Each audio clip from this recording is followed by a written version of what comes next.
Is this a case for a thirst move, or was it a smart move? Talk about that on this segment of the Gig Geezer.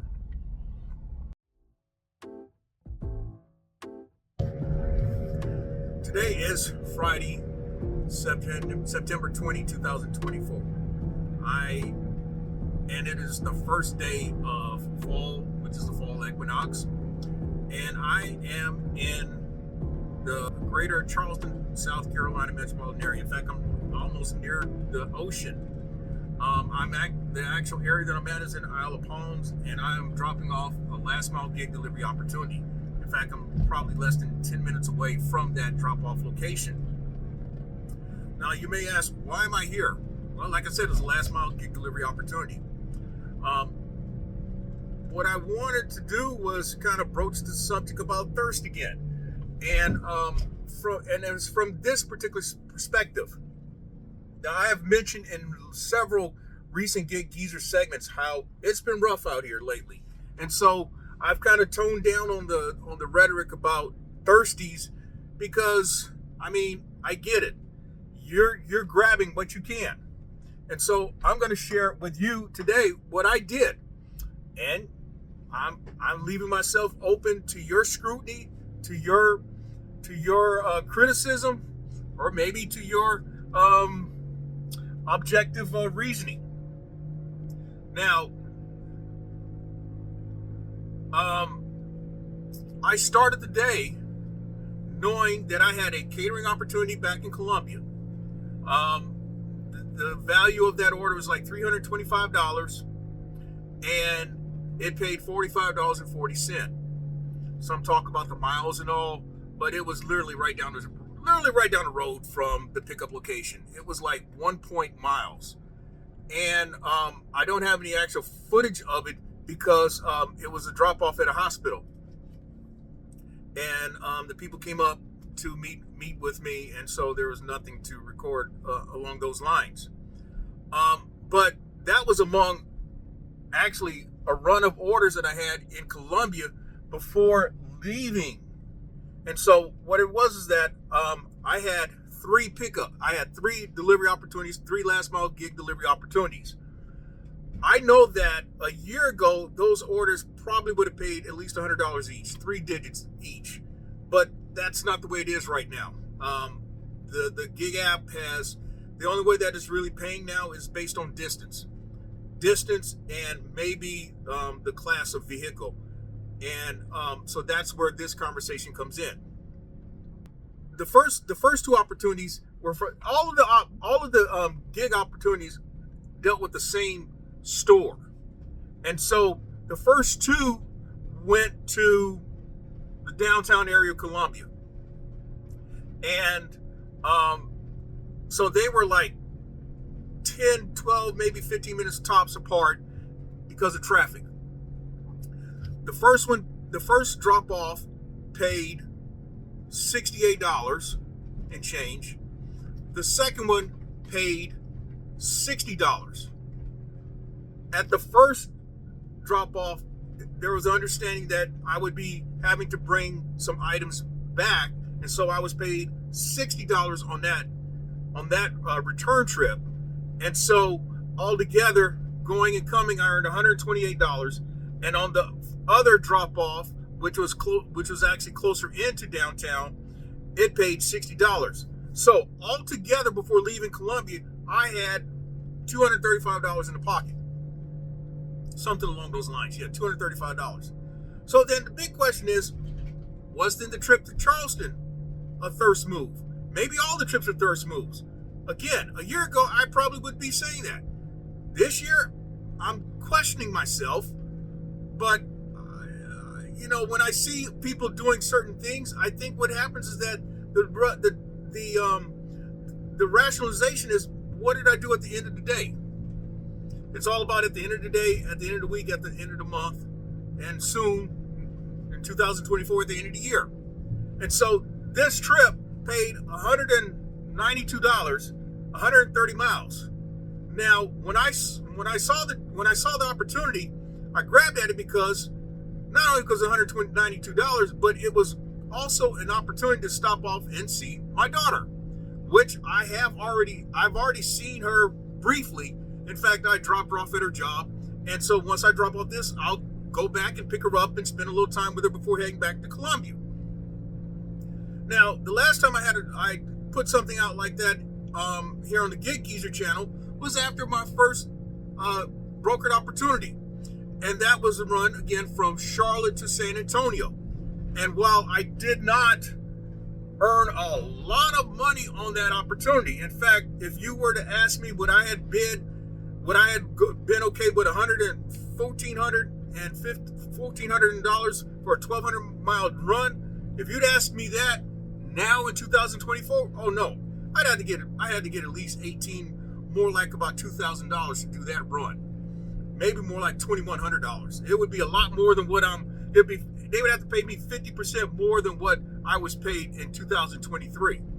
But I took the run because it was an opportunity for me on the way back to stop off in Houston. I got a chance to see an uncle and a first cousin whom I've not seen in 15 years. 15 years, since 2009. So that was part of my rationalization. Also, who accompanied me on that trip was the queen of my life. So that's in part why I took this particular last mile opportunity, because I had a chance to stop off and see my daughter. So I ask you, what do you think? Was it a right decision? Was it a bad decision? And by the way, if you like the content that's been provided in this segment or in any other segment, hit that subscribe button, give my content a thumbs up, share my content among others, and I definitely welcome your comments in the section below. So I've segued to this point right now where I'm closing in on the drop-off location. This was actually the first time I've been off into Isle of Palms since 2018. In fact, it was the summer of 2018 when I was doing rideshare. So this is, from what I can tell, just on a quick observation, no significant changes. I know that I have gone to a couple of these resorts in picking up rideshare opportunities, but it is what it is. So it is what it is. But I'm thinking about, at the end of the day, I know that I will have made over $425. I also know that had this paid like I would think it should have paid, I should have earned more, like about $600 today.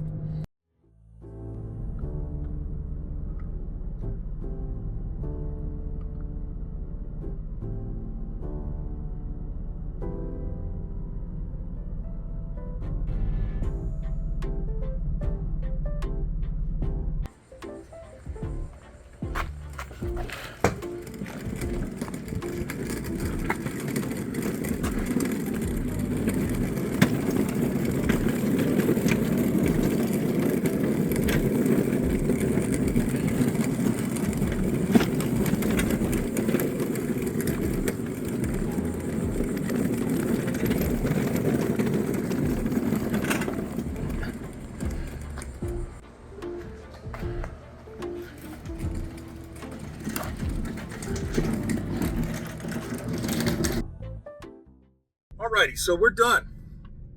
Those 7 boxes is what I brought here to Isle of Palms for $192. Would you have done it? Easy work, as you can tell on the inset. Good thing I had my my all-in-one dolly. And if you notice that board there, I fashioned a board to where it fits like within about 1/8 to 1/4 of an inch variance, to where I can put things that might fall off. They won't fall off. It just gives stability for things like with my bags for catering. And in a situation like that, with that type of expensive tile, where the tile could plop out, it's not going to do that now. But that's all. That's all for today. Would you have done all that would you have been okay earning $427 today, doing a catering order and then full last mile gig delivery opportunities?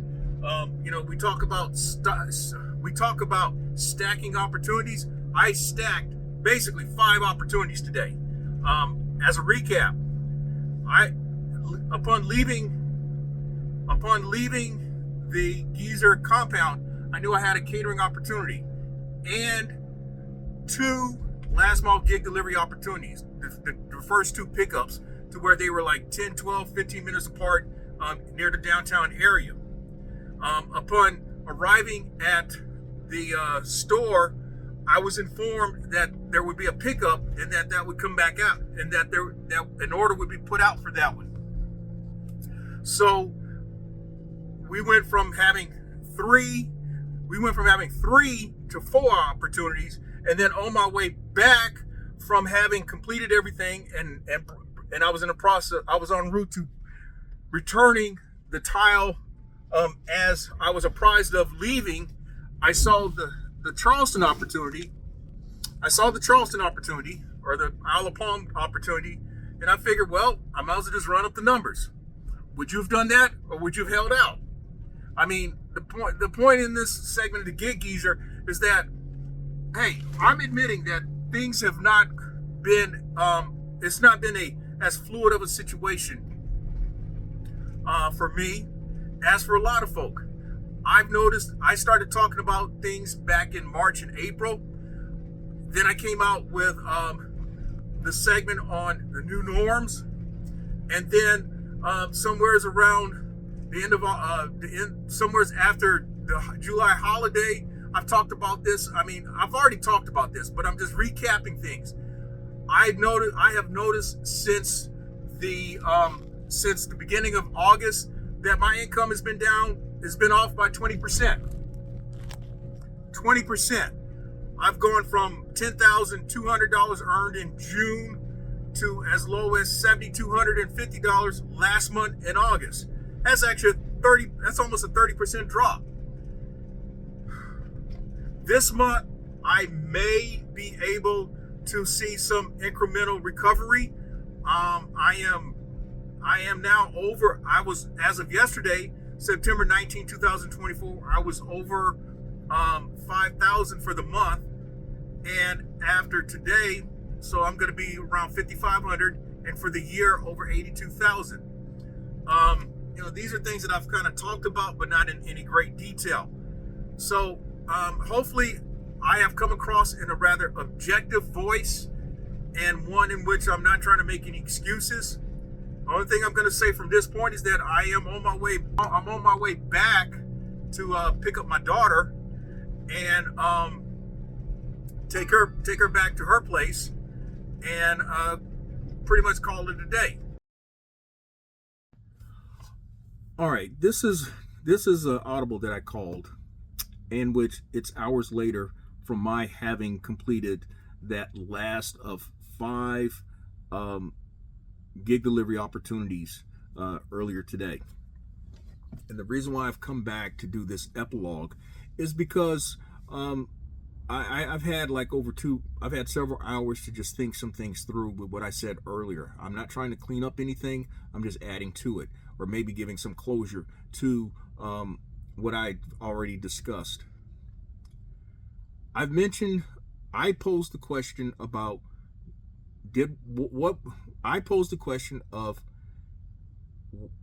was what I did a thirst play? And admittedly, I shared what was done today with the queen of my life and a fast friend of mine. And both of them kind of set me in my place, in that my queen told me, I don't want to hear about any comparisons to earlier this year or last year. How did you feel today? My answer to her was,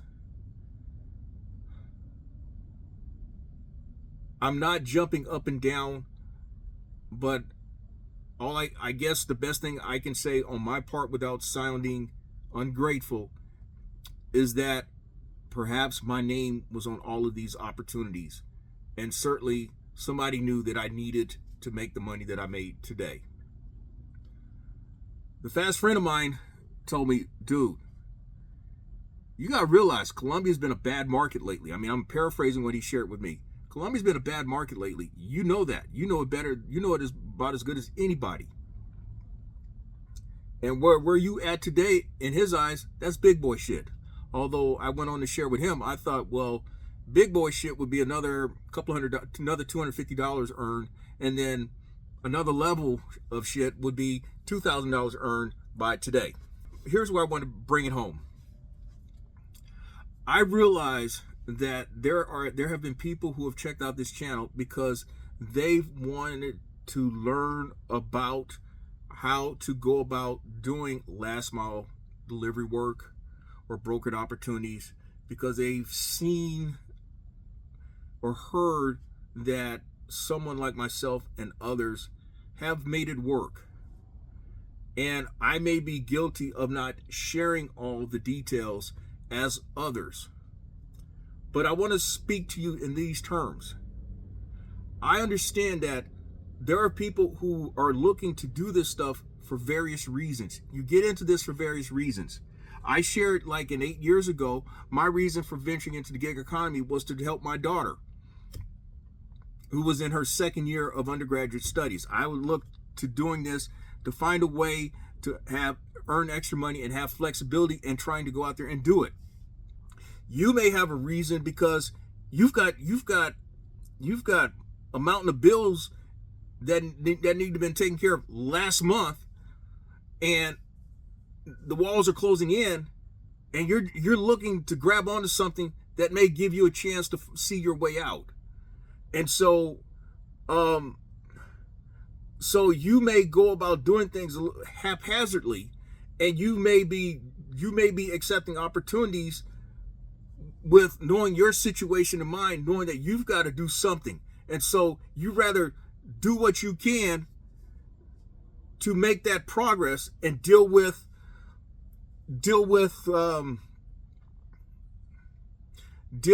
the statistical repercussions at another time if you choose to do so.